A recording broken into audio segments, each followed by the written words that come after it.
Chapter 10. Next day, the morning hours seemed to pass very slowly at Monsieur Palais.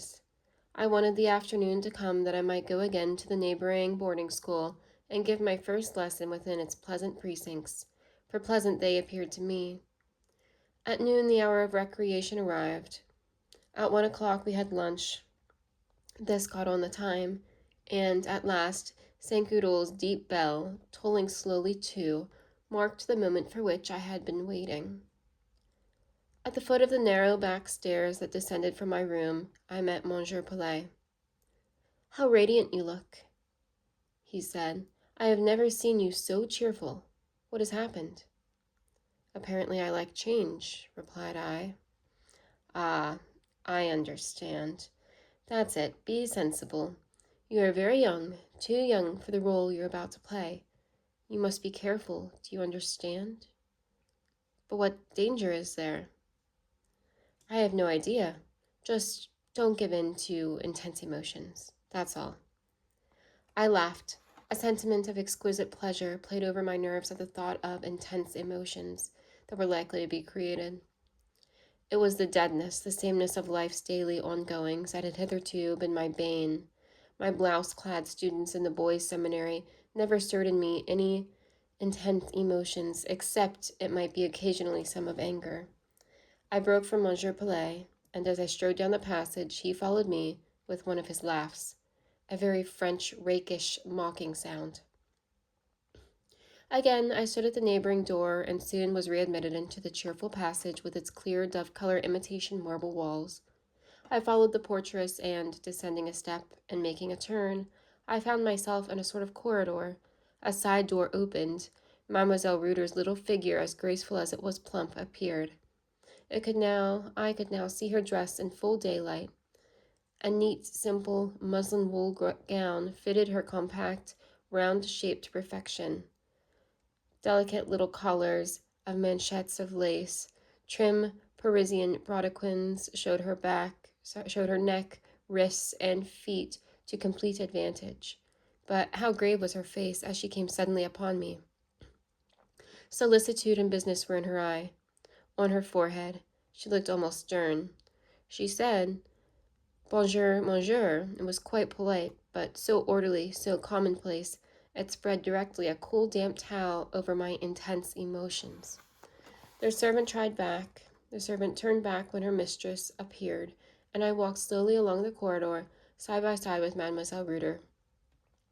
"Monsieur will give a lesson in his first class today," said she.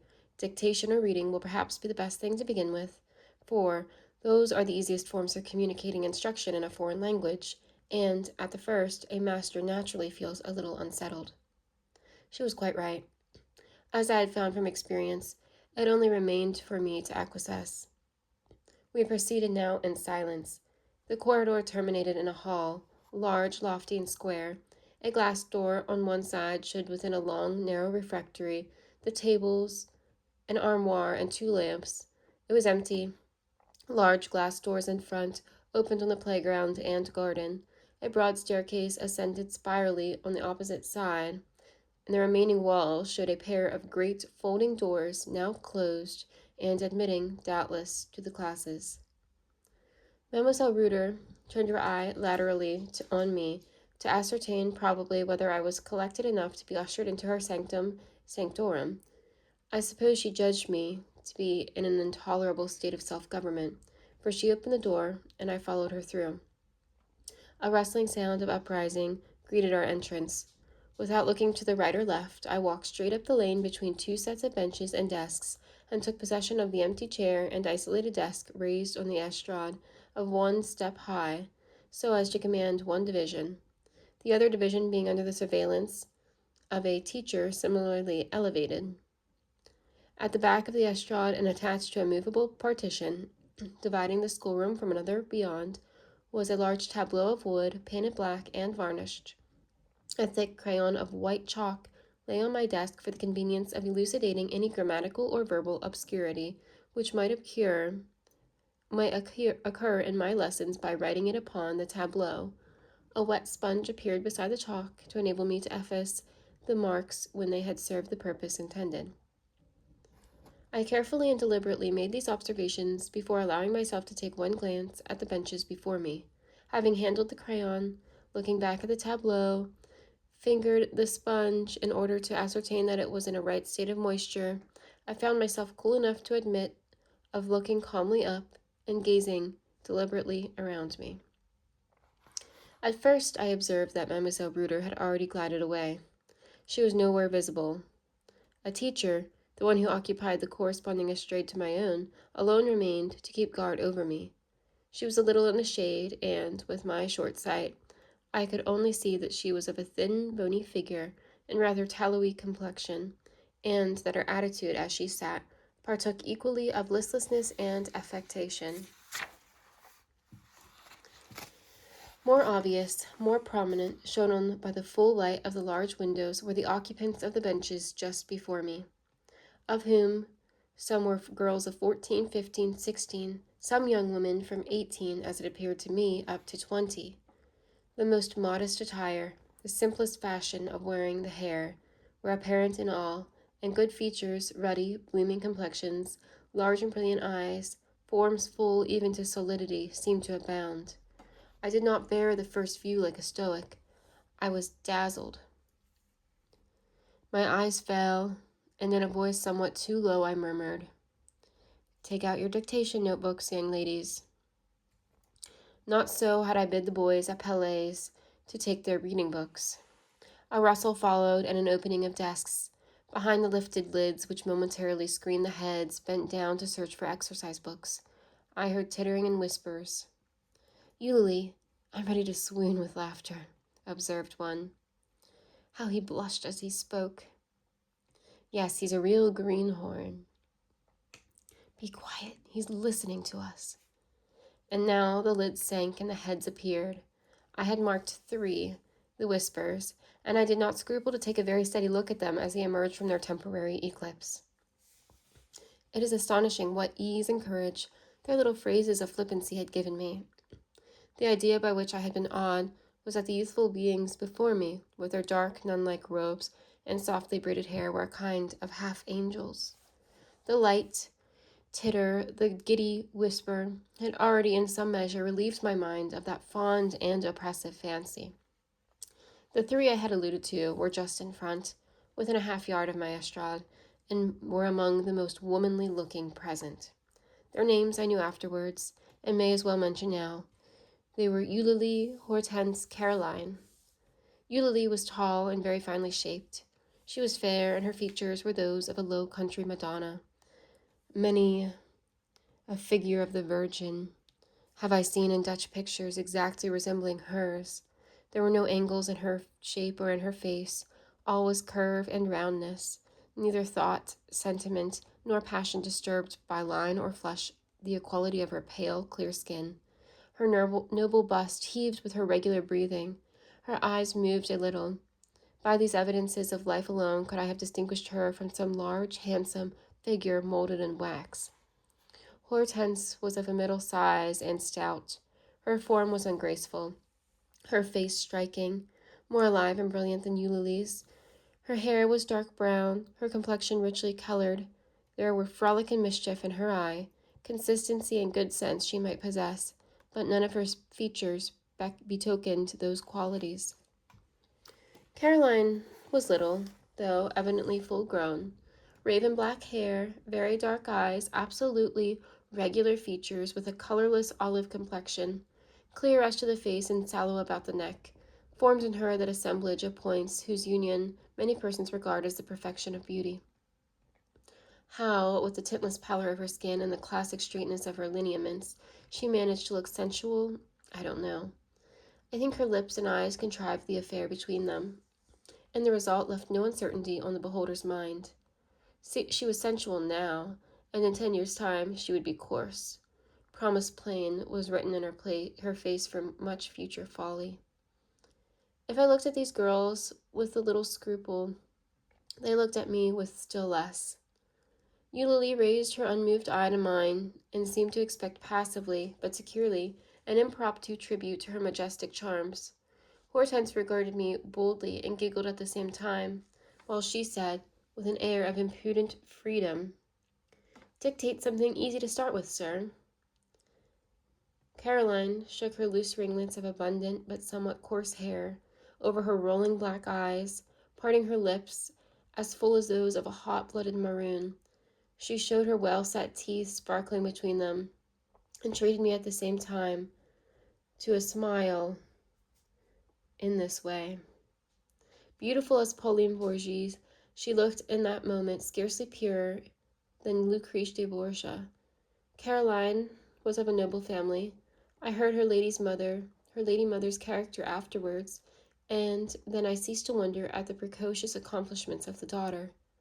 These three, I at once saw, deemed themselves the queens of the school, and conceived that by their splendor they threw all the rest into the shade.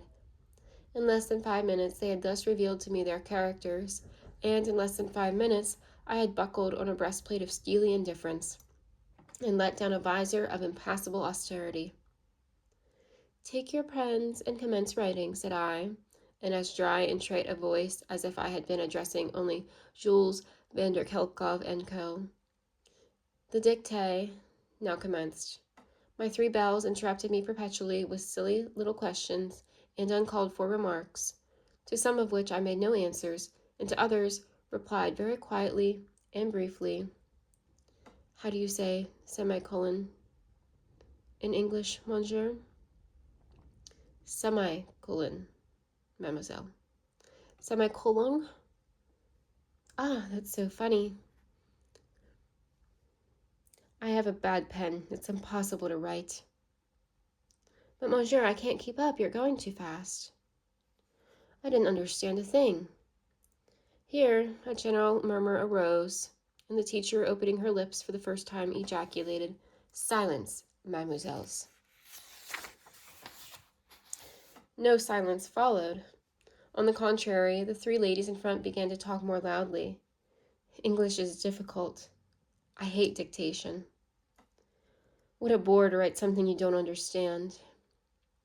Some of those behind laughed. A degree of confusion began to pervade the class. It was necessary to take prompt measures. "Give me your notebook, Eulalie," said I in an abrupt tone, and bending over, I took it before she had time to give it. "And you, mademoiselle," continued I, more mildly, addressing a little pale, plain-looking girl who sat in the first row of the other division, and whom I had remarked as being at once the ugliest and most attentive in the room.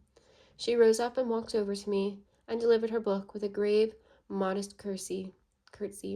I glanced over the 2 dictations. Eulalie's was slurred, blotted, and full of silly mistakes. Sylvie's, such was the name of the ugly little girl, was clearly written. It contained no error against sense, and but few faults of orthography. I coolly read aloud both exercises, marking the faults. Then I looked at Eulalie. "It's shameful," said I, and I deliberately tore her dictation in 4 parts and presented her with the fragments. I returned Sylvie her book with a smile, saying, "That's good. I'm very pleased with you." Sylvie looked calmly pleased. Eulalie swelled like an incensed turkey, but the mutiny was quelled. The concealed coquetry and futile flirtation of the first bench were exchanged for a taciturn sullenness, much more convenient to me, and the rest of my lesson passed without interruption. A bell, clanging out in the yard, announced the moment for the cessation of school labors. I heard our own bell at the same time, and that of a certain public college immediately after. Order dissolved instantly. Up started every pupil. I hastened to seize my hat, bow to the teacher, and quit the room before the tide of externats should pour from within the inner class, where I knew near 100 were prisoned, and whose rising tumult I already heard. I had scarcely crossed the hall and gained the corridor when Mademoiselle Reuter came again upon me.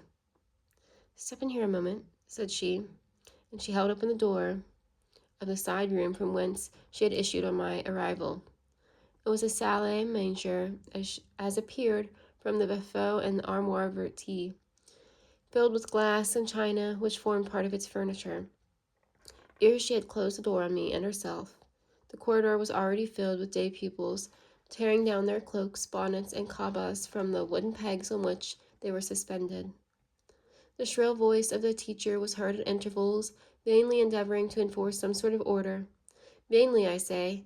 Discipline there was none in these rough ranks, and yet this was considered one of the best conducted schools in Brussels. Well, you had given your first lesson, began Mademoiselle Reuter in the most calm, equable voice, as though quite conscious of the chaos from which we were separated only by a single wall. Were you satisfied with your pupils? Or did any circumstance in their conduct give you cause for complaint? Conceal nothing from me. Repose in me entire confidence. Happily I felt myself complete power to manage my pupils without age. The enchantment of the golden haze which had dazzled my perspicuity at first had been a good deal dissipated. I cannot say I was chagrined or downcast by the contrast with the reality of a young ladies' school presented to me at the vague ideal of the same community. I was only delighted and amused, consequently. I felt in no disposition to complain to Mademoiselle Reuter, and I received her considerate invitation to confidence with a smile. "A thousand thanks, mademoiselle. All has gone very smoothly." She looked more than doubtful. "And the three young ladies in the first row?" said she. "Ah, everything is going perfectly," was my answer, and Mademoiselle Reuter ceased to question me, but her eye, not large, not brilliant, not melting or kindling, but astute, penetrating, practical, showed she was even with me. It let out a momentary gleam which said plainly, "Be as close as you like. I am not dependent on your candor. What you would conceal, I already know." By a transition so quiet as to be scarcely perceptible, the directress's manner changed. The anxious business air passed from her face, and she began chatting about the weather and the town, and asking in neighborly wise after Monsieur and Madame Pelet. I answered all her little questions. She prolonged her talk. I went on following its many little windings. She sat so long, said so much, varied so often the topics of discourse, that it was not difficult to perceive she had a particular aim in thus detaining me. Her mere words could have afforded no clue to this aim, but her countenance aided, while her lips uttered only affable commonplaces. Her eyes reverted continually to my face. Her glances were not given in full, but out of the corners, so quietly, so stealthily, yet I think I lost not one. I watched her as keenly as she watched me. I perceived soon that she was feeling after my real character. She was searching for salient points and weak points and eccentric points. She was applying now this test, now that, hoping in the end to find some chink, some niche, where she could put in her little firm foot and stand upon my neck. Mistress of my nature. Do not mistake me, reader. It was no amorous influence she wished to gain. At that time, it was only the power of the politician to which she aspired. I was now installed as a professor in her establishment, and she wanted to know where her mind was superior to mine, by what feeling or opinion she could lead me. I enjoyed the game much, and did not hasten its conclusion. Sometimes I gave her hopes, beginning a sentence rather weakly, when her shrewd eyes would lit up. She thought she had me. Having led her a little way, I delighted to turn around and finish with sound, hard sense, whereat her countenance would fall. At last a servant entered to announce dinner. The conflict being thus necessarily terminated, we parted without having gained any advantage on either side. Mademoiselle Reuter had not given me an opportunity of attacking her with feeling, and I had managed to baffle her little schemes of craft. It was a regular drawn battle. I again held out my hand when I left the room, and she gave me hers. It was a small and white hand, but how cool! I met her eye, too, in full, obliging her to give me a straightforward look. This last test went against me. It left her as it found her, moderate, temperate, tranquil. Me it disappointed. I am growing wiser, thought I, as I walked back to Monsieur Pelet's. Look at this little woman. Is she like the women of novelists and romancers? To read a female character as depicted in poetry and fiction, one would think it was made up sentiment, either for good or bad. Here is a specimen, and a most sensible and respectable specimen, too, whose staple ingredient is abstract reason. No Talleyrand was ever more passionless than Zoraide Reuter. So I thought then. I found afterwards that blunt susceptibilities are very consistent with strong propensities.